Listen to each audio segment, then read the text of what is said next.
a boy called Bat's Cave, written by Elana K. Arnold, with pictures by Carl Santoso.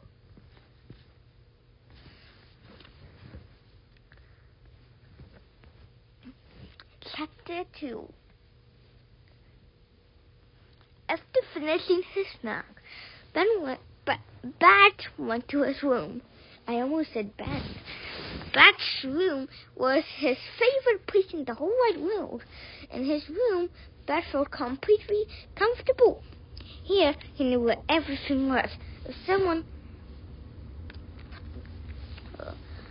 something was in the wrong place, it was his own fault, because no one messed with his room but him. What about his sisters secretly?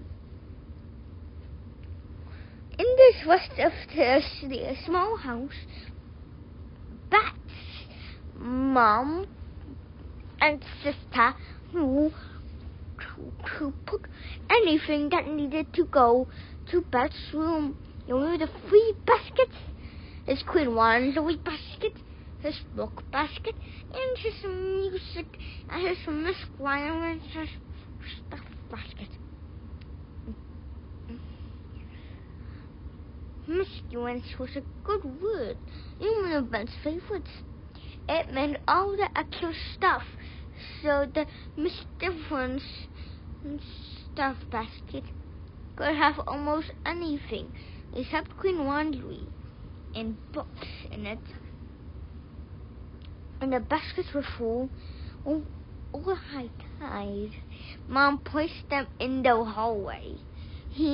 Outside Bat's door, he took them into his room and removed them himself. Once Mom had tried to reorganize his dresser because he thought he could use some help.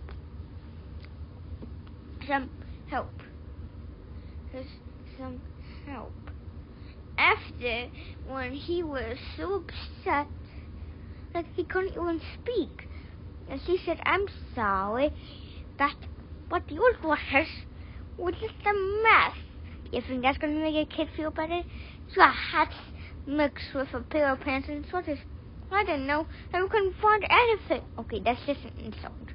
But the drawers weren't a mess at all.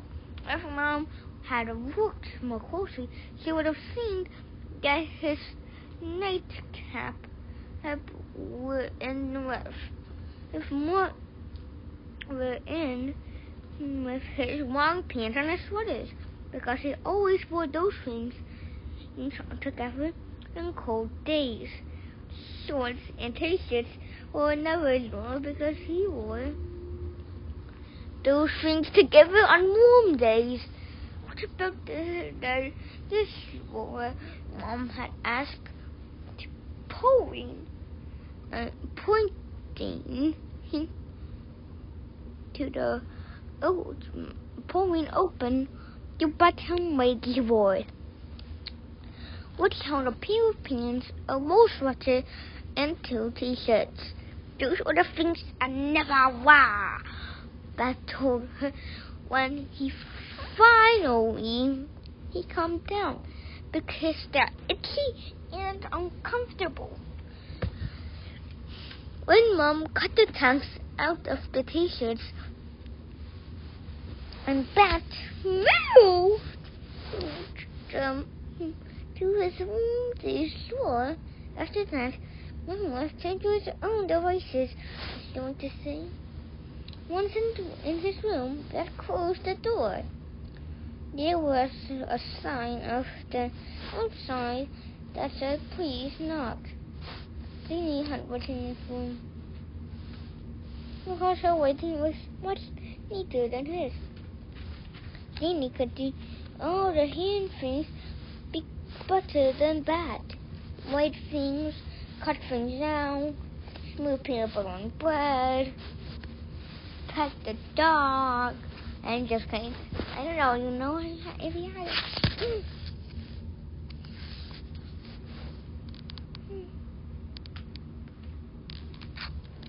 The clock told Bat and Mom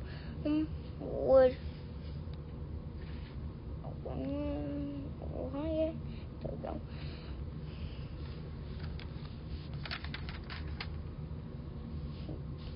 The clock told Dad that Mom would be home in 46 minutes. Mom was a veterinarian, which was but included to be true one day. Mostly she treated cats and dogs, but sometimes she had unusual patience.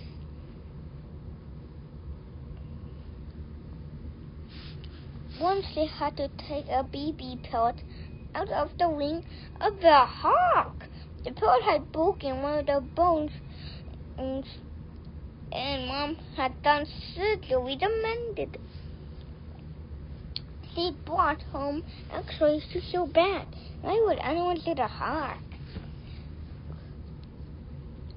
Dad had asked, maybe to make a hat or a rug. I was excited.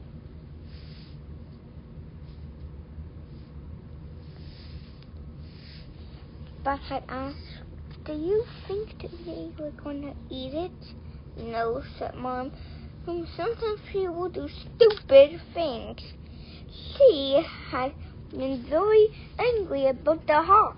Angrier even when Dad and Lenny got into loud screaming fights.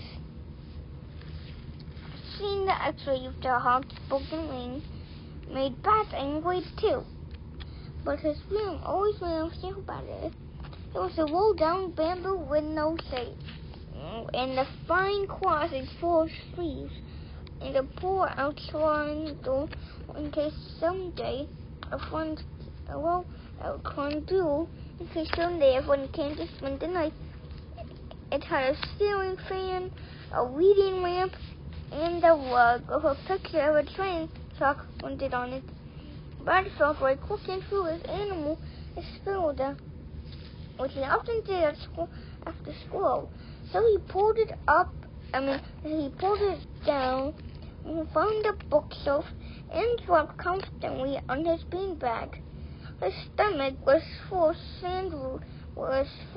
sandwich, and Mr. Grayson had inside and made homework for this moment at least, but so perfectly content. So that's what that animal thing was as comic. Chapter 3, No Vanilla Yogurt. Next tomorrow, I'm going to read Chapter 3, No Yogurt. Actually, no vanilla yogurt. Bye! Want to read with me? Don't forget to subscribe. Bye! #Bunny. Bye-bye. See ya.